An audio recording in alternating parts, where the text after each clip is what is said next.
Many years ago, in the quiet parts of Kigali, lived a family that once knew joy. The father, Biramahire, was a kind and hard-working man. He sold building materials at Yabugongo markets and always came home with a smile on his face, no matter how hard the day was. His wife, Mukamwenzi, stayed at home. She was a soft-life woman who loved wearing colorful kitenge and took pride in her children. She had 4 of them, 3 girls and 1 boy. The boy's name was Kamanzi, and from a young age, Kamanzi looked up to his father. He loved to sit near him after dinner, listening to his stories about the old days, about the hills of Rwanda, and how dignity was better than money. Your sisters are flowers, and you, Kamanzi, you are the tree that shelters them, his father would always say. At the time, it sounded beautiful and made him feel strong because his father was around. The girls, Keza, Aline and baby Mutoni, were playful and cheerful. There was always food. The children went to school with shiny shoes and ironed uniforms, and on Sundays, the family went to church together. They were not rich, but they had enough and were content until one rainy evening when everything changed. Biramahire was returning home from work on a dark and rainy evening when his motorbike slipped on the muddy road and he fell. A passerby rushed to help and took him to the hospital, but it was too late. He didn't survive the crack on his skull. The news shattered Mukamwenzi. She screamed and tore her dress when they told her. What will I do? Who will feed us now? She wept, clinging to her children. Kamanzi was only 10 years old at the time. He looked at his mother and sisters, confused and frightened. The funeral was arranged and people came from near and far to pay their respects, but they did little or nothing to help, and when they left, the reality set in. After the funeral, Mukamwezi sat in the house for weeks, staring at the walls confused. Their food had begun to finish. The school fees were due, and the rent was also knocking. One day, she called her son and said, Kamanzi, you are now the man of this house. Kamanzi was confused. But mother, I am just a boy. She shook her head. No, you are no longer a boy. Your father is gone, so you must stand up. You must take care of us. At first, Kamanzi didn't know what to do, but soon his mother pushed him into fetching waters for neighbors to earn little coins. He carried heavy buckets on his small head and brought the money home. His hands began to grow rough and his feet were always dusty. He would go to school in the morning, come home early, drop his bag, and rush out to work. By the time he returned at night, he would be too tired to read. But he never complained.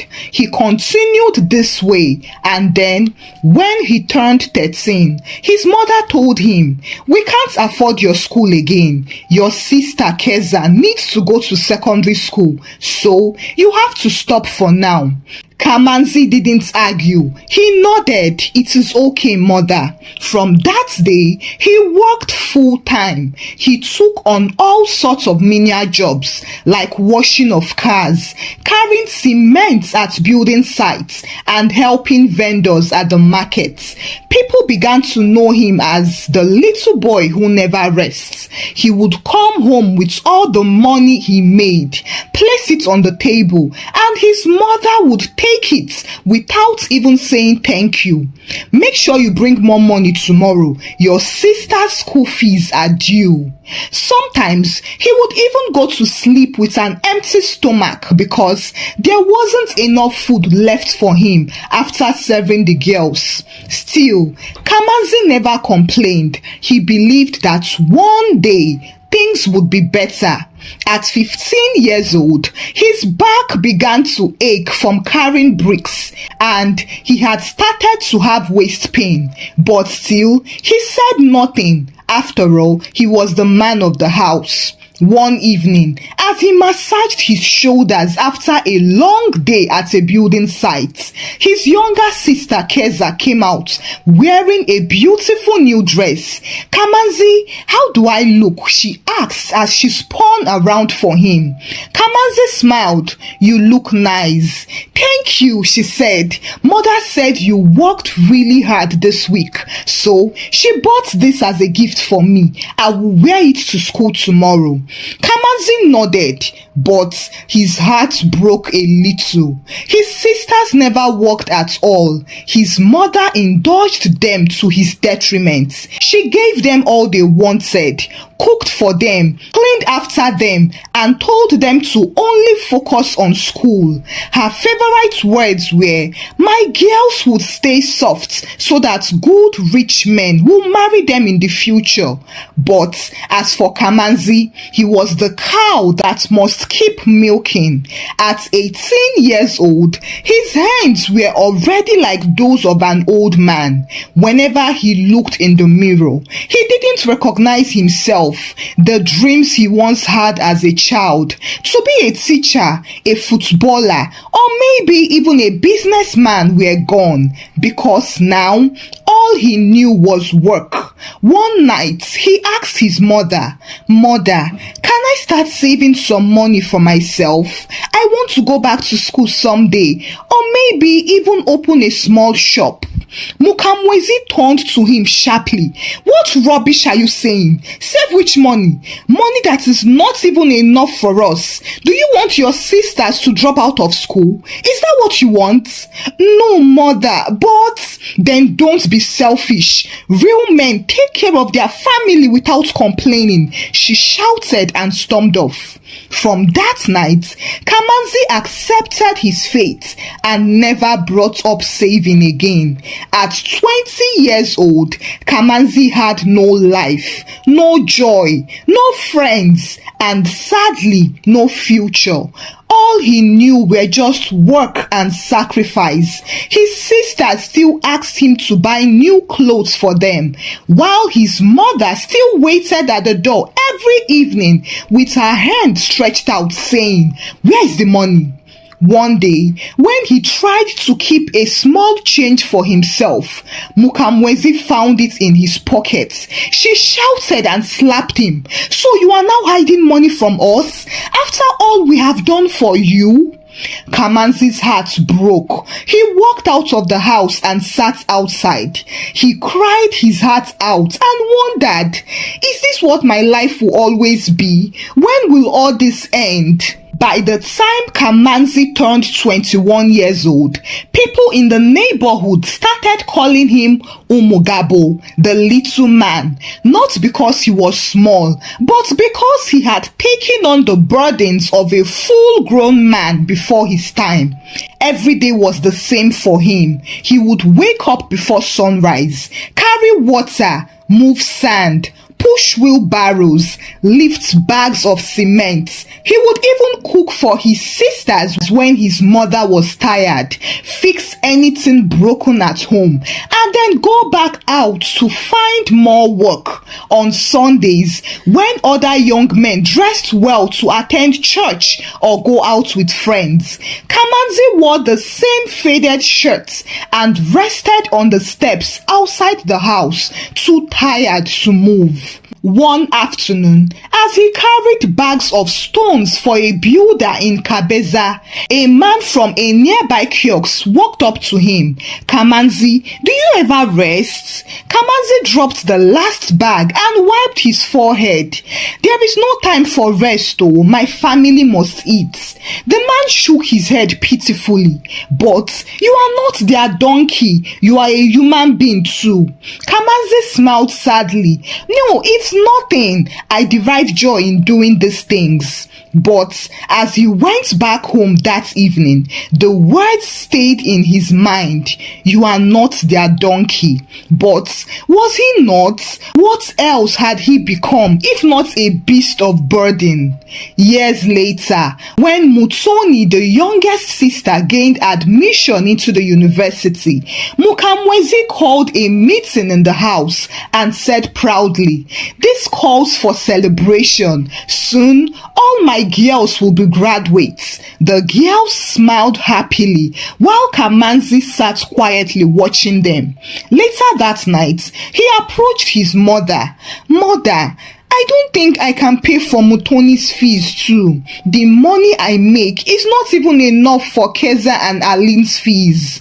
Mukamwezi frowned. "What are you trying to say? Are you trying to disgrace your sister?" "No, mother, but I have been working since I was 10 years old. I don't even have anything to show for it. Even my shoes have holes in them. I have never bought myself a phone in my life, but my sisters all have phones." Mukamwezi stood up angrily and raised her voice. "So, you want Mutoni to sit at home while others are learning? You want to shame our family? You are wicked, Kamanzi. You are a useless and lazy boy. You want to ruin your sister's future because you are lazy?" That night, Kamanzi cried so hard compared to how he had cried in years. He was no longer a boy, but nobody accorded him any respect. They were only entitled and ungrateful. His sisters didn't even care a bit. They were busy taking selfies with their phones and laughing about their university crushes. Not one of them ever stopped to tell him, "Thank you, brother." He didn't even have male friends, not to talk of female friends. No girl wanted to talk to a man who had no time, no fun, or no money to spare. And even if any girl did, his mother made sure he didn't think of marriage. The one time he brought up marriage talk, she flared up instantly. "Marriage? So you want to bring a woman into this house while your sisters are still not settled? Never. You must finish your duties as a man first before even thinking of another woman." When he saved up 40,000 Rwandan francs and told his mother that he wanted to buy a second-hand phone, she shouted for 2 days straight, "A phone? So that you can start chasing girls while your sisters are suffering in school?" He just had to give her the money and walk away. By 25 years old, Kamanzi was numb, frustrated and depressed. One morning, after helping a woman carry firewood to her house, he sat down on a rock and looked into the distance. His heart, his spirit and soul were tired.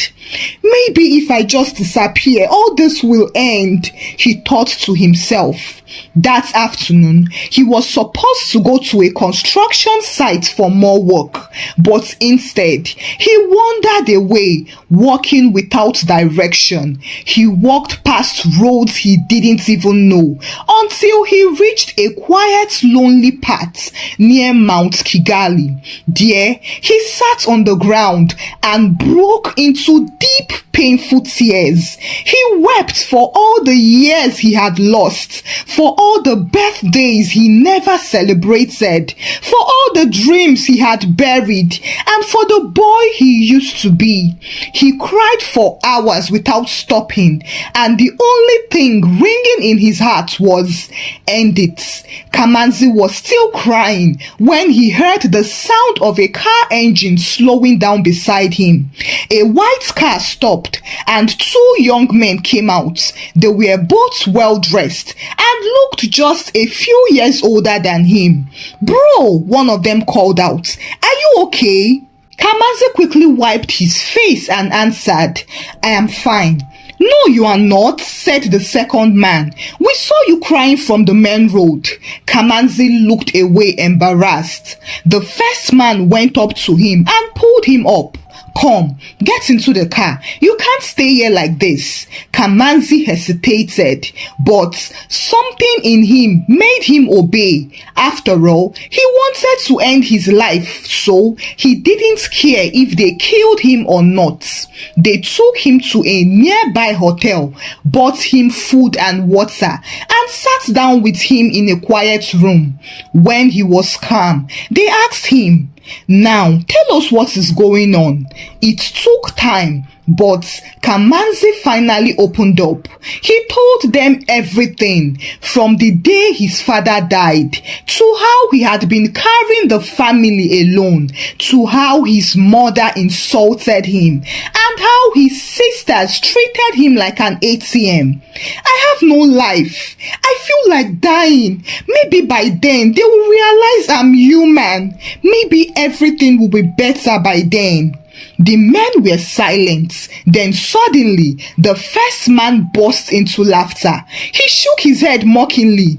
"Die? You want to die for people who don't even say thank you? So you think dying will make a difference? You think they won't move on within a second after your death? Bro, wake up now. Don't deceive yourself.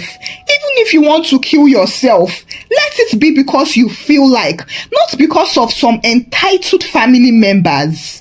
The other man leaned forward. "Listen to me, brother. I understand how you feel, because I was once like you. My mother too made me her bank, and I nearly went mad at the time." Kamanzi looked at him puzzled. "Really? So what did you do?" The man smiled coldly. "Well, let's just say I gave her what she wanted, money." Kamanzi frowned. "How?" The man lowered his voice. "I made a deal. I used her in exchange for wealth. Since she wanted money, I gave her lots of it in days," and her head went down. Kamanzi froze. "What?" She wanted money more than anything, so I just made her the source of the money." Kamanzi's mouth fell open. "You too can do the same," the man continued. "We can help you and your suffering will end. You will be rich, but she will be the sacrifice." Kamanzi stood up immediately. "No, I can't do that. She's still my mother. I can't kill my mother." "Are you sure?" the first man asked. "She has used up your life already. Has she not already sacrificed you? Do you call this thing you have life?" Kamanzi didn't answer. He just stood there shaking. "You don't have to decide now anyway," the man said. "But if you change your mind, you know where to find us." By evening, Kamanzi left the hotel in a daze. When he got home, his mother was waiting at the door with her hand stretched out as usual. "Where is the money?" He shook his head. "Mother, I didn't go to work today." But she exploded. "You didn't what? Useless boy! What did I do to deserve a son like you? You are a waste. You better go back and don't return until you bring money to this house." Kamanzi looked around the house and saw his sisters giggling in the background. His heart stopped. He went outside and sat on the ground all night with his eyes open. By the next morning, he made a decision, one that would change everything forever. Kamanzi returned to the hotel that morning. He walked slowly, dragging his feet as if his soul weighed 1,000 kilos. The two men were seated under an umbrella at the hotel bar, sipping cold Fanta. The one who had spoken most the day before smiled when he saw Kamanzi. "I knew you would come back, brother." Kamanzi didn't smile. He just sat down. I didn't sleep last night. I kept thinking, maybe you are right. Maybe she has already used my life. What else do I have to lose? The second man nodded. You have already died for them in every way. Now, it is time to live for yourself. They took him that same evening to a house on the outskirts of Kigali in a place called Kinyinya. It looked like an old shrine with dry banana leaves covering the walls and cowries hanging from the windows. Inside was dark and a man sat with his leg crossed on a mat wearing a red and black robe. Is this the boy? The spiritualist asked. Yes. His mother has drained him, but he's ready now. The spiritualist looked at Kamanzi. Do you want wealth? Kamanzi hesitated. I want freedom and peace. I just want to live without being used. Good, the spiritualist nodded. But peace is not free. You must give something. I know, Kamanzi said slowly. You want my mother. The spiritualist's eyes twinkled. Her spirit will bring you wealth for years. You will become so wealthy, but you must first spoil her with money for 10 days, after which she will die. That is the price. Kamanzi closed his eyes and nodded. With that, the ritual began. He was told to bring something personal from his mother, her wrapper. He returned that night and found one in her room. He also took a piece of her hair from her comb. The next night, he went back to the shrine and handed over the items. The old man placed the wrapper in a clay pot and chanted, after which he cut a small mark on Kamanzi's palm and mixed the blood with some charms. Then he poured it over the pot. At the end, he handed him a calabash. Take this. When you open it, your money will begin to flow. Give her everything she wants. Buy her joy. But on the 10th day, she will fall and die, and you will be free to enjoy your wealth. Kamanzi walked back home in silence, clutching the calabash like a man carrying his heart in a bowl. When he reached his room, he shut the door and opened it. He was shocked at what he saw. Inside the calabash was money. Thick bundles of Rwandan francs, new notes, so much of it that he couldn't even count it all. It is real! This is real! He laughed and cried at the same time. The next morning, before his mother woke up, he had already gone to town and returned with shopping bags. He bought her clothes, meat, rice and juice. He even gave her 50,000 francs in cash. All these are for you, mother. I want you to enjoy yourself. Mukamwezi's eyes lit up. Where did you get this money from? Kamanzi lied. I have been saving, plus I've got a new contract. Things are going to change from now on. His mother was pleased and she didn't ask any more questions. Now you have arrived. If this is what you have been doing before, we wouldn't be having issues now. This is how real men behave. By the second day, Kamanzi bought new shoes for all his sisters. Mutoni even hugged him and said, "You have changed, oh big brother. This is the brother we liked." But Kamanzi just stared at them and smiled mysteriously. However, on the third day of enjoying Kamanzi's newfound wealth, Mukamwezi began to have strange dreams. She saw Kamanzi chasing her with a machete through a plantain plantation. She was barefoot and running, but he was faster. So he caught up with her, and just as he was about to strike her, she woke up sweating. She didn't think much of it and ignored it. But on the fourth night, the same dream came. This time, he caught her dress and she fell. The machete was about to land on her when she woke up screaming, "Mother, what is it?" Keza rushed into her room. Mukamwezi held her chest in horror. "I saw death. It was Kamanzi. He was chasing me." Keza laughed. "Mother, dreams don't mean anything. Maybe you ate too much before you slept." But Mukamwezi didn't find it funny. She was really scared. On the fifth and sixth night, she had the same dream again. Now, she was very terrified. She called her friend Mutesi, who was a born-again woman. "Mutesi, I am seeing strange things. My son has been chasing me in my dream for some days now. I feel like something bad is about to happen." Mutesi was concerned.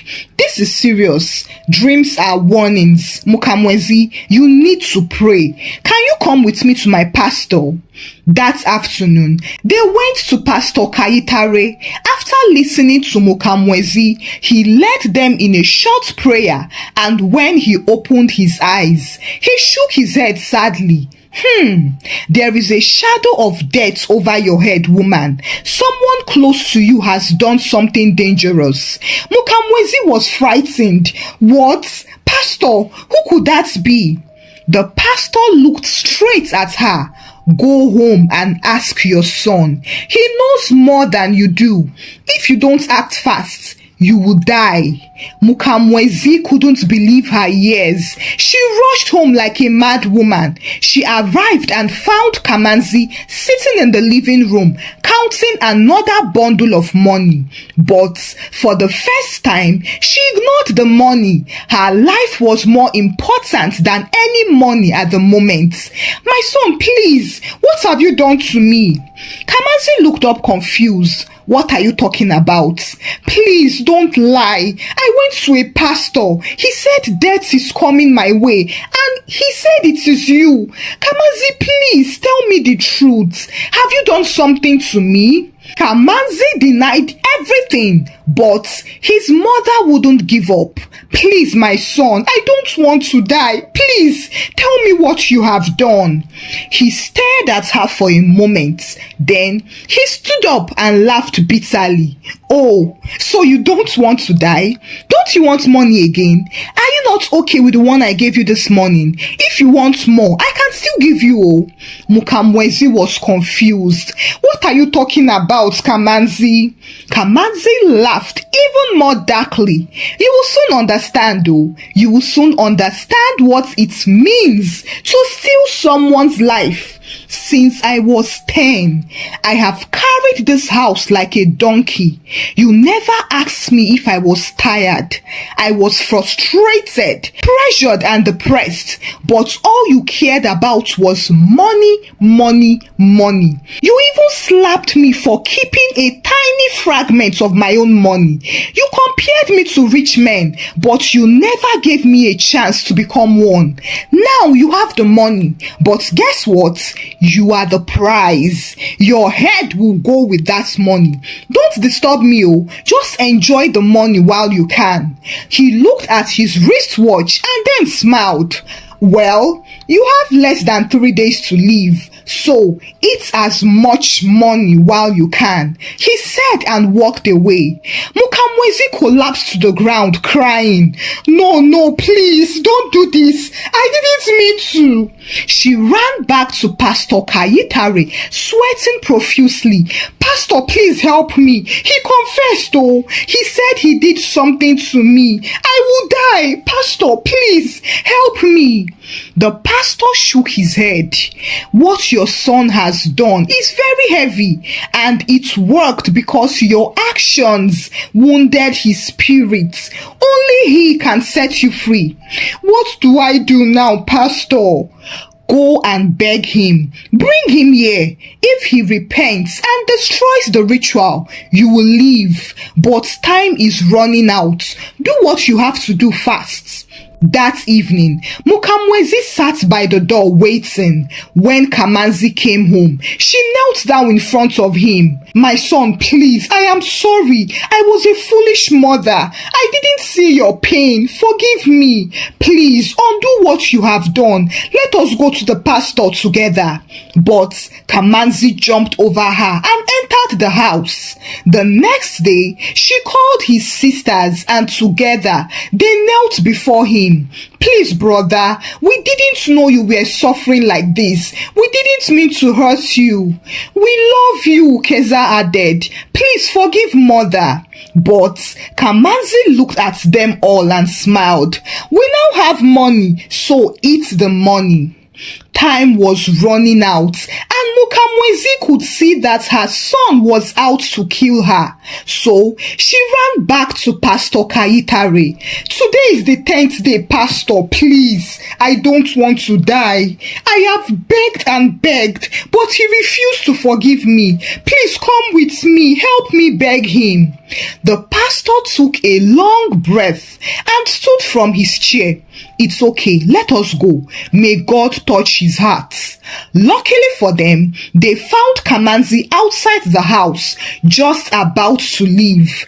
When he saw his mother and the pastor walking towards him, he frowned. "Not again." Mukamwezi went straight to her knees and began to cry. "My son, please, I have wronged you. I was blind, foolish, and selfish. I didn't know how deeply I hurt you. But please, please don't let me die. Not like this." Pastor Kayitare stepped forward. "Kamanzi, this woman may not deserve your forgiveness, but forgiveness is not for her. It is for you. If you hold on to this darkness, you will never truly be free. Selling your soul to the devil is not the solution. It will only cause you more problems." Kamanzi looked at them both with a heavy heart. "You don't understand, Pastor. This woman killed me. She buried me alive since I was 10, a small boy of 10. She stole my childhood. She showed me no love. Every day, it was from one pressure to another. All of them, they used me." Tears poured down his face as he spoke. "I begged her. I cried to her, but what did she do? She mocked me and slapped me.